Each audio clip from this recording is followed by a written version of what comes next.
Okay, so once again, good day everyone.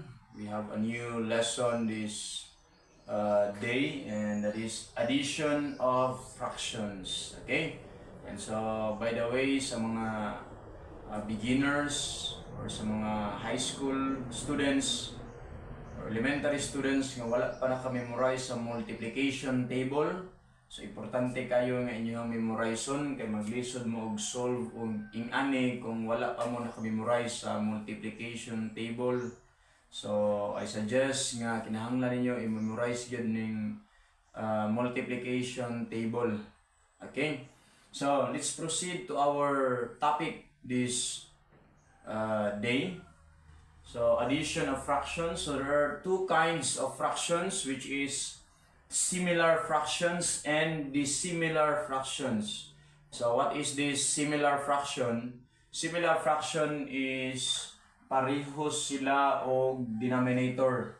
Ang fraction is parehas og denominator, parehas og number sa denominator, while ang dissimilar fraction is lahi og denominator.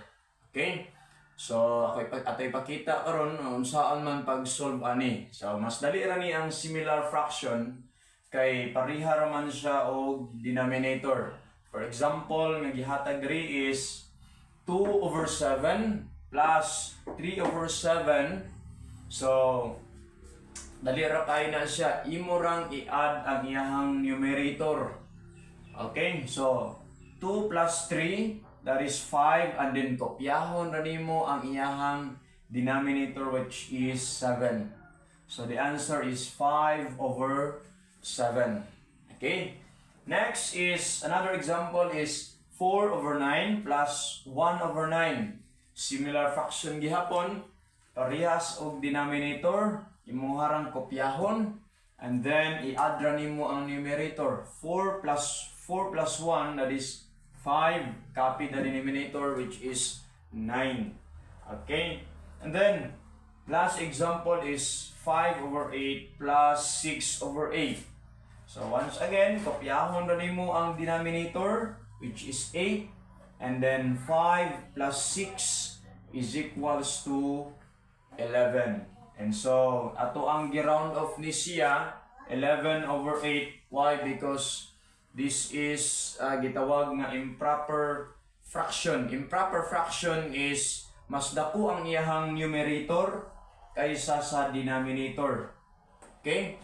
Proper fraction, mas gamay ang numerator kaysa sa denominator. And so, ato siyang gi-round off, gihimo nato siyang mixed fraction. Ang mixed fraction na siya whole number and then proper fraction. Whole number and proper fraction ang mixed number or mixed fraction. Proper fraction is mas gamay ang numerator kaysa sa denominator. Improper fraction, dako ang numerator, gamay ang denominator. Okay? So giunsa man ni siya pagkahimog ingon ani. So gi-divide lang ni siya, for example, no? Gi-divide sa man pag-divide. 11 divided by 8. Okay? So ayok nakabalo na mo og divide, no? So saan man pag-divide? Pila ka 8 ang naa sa 11? Okay, isa lang ka buok mo ng 1. 1 times 8 is 8. So what's the next process? I-minus nandayon nimo. 11 minus 8 is 3. Okay? So the answer is 1. Ang remainder is 3. Kopyahan na nimo dayon ang iyahang 8 dayon. So 1, 3/8. So inana siya pag-divide. Okay? So next, let's proceed to the similar fractions. The similar fractions, dili parehas ang iyahang denominator. By the way, mao ni ang numerator na sa ibabaw, ang denominator na sa ubos. Okay?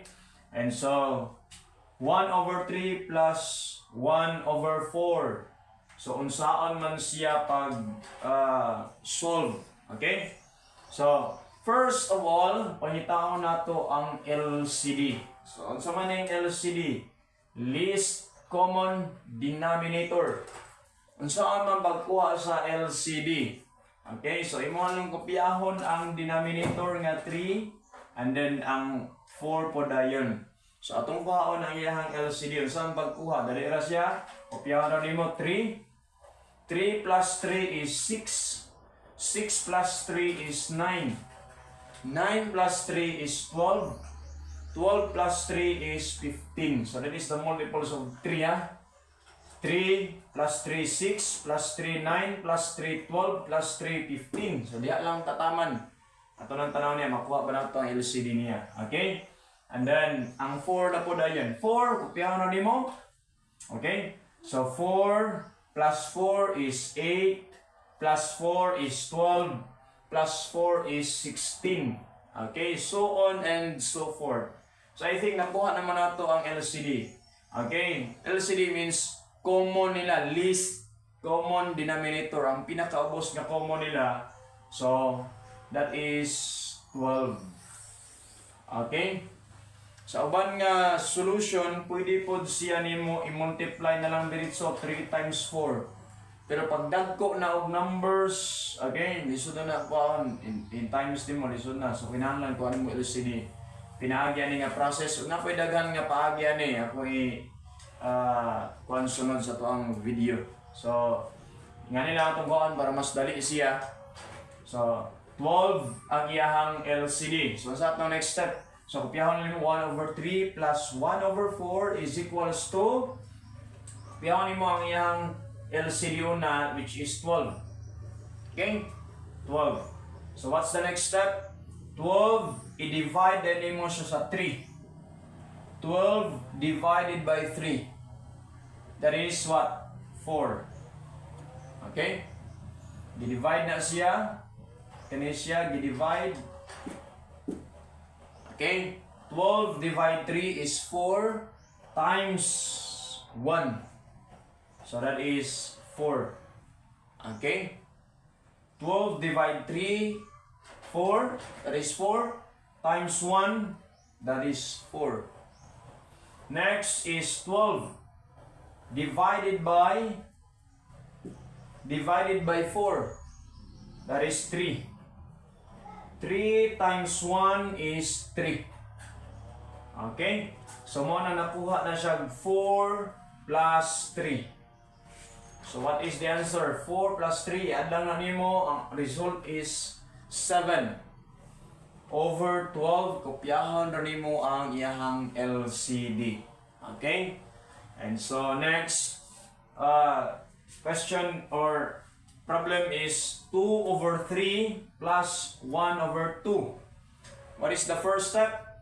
Find the LCD first. Okay, unahon gyud kuha ang iyang LCD. Okay, saan pagkuha gani? Dero 3. Kopyahon na nimong 3 og 2. Dayon 3 plus 3 equals 6 plus 3 equals 9 plus 3 equals 12 plus 3 equals 15. Okay? So, next is 2. So, ang pagkuha sa LCD.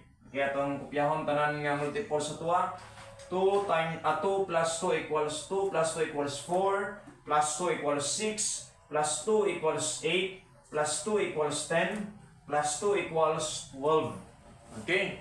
So, ato ang tanawon na kuha by LCD or yung least common denominator. So, nara.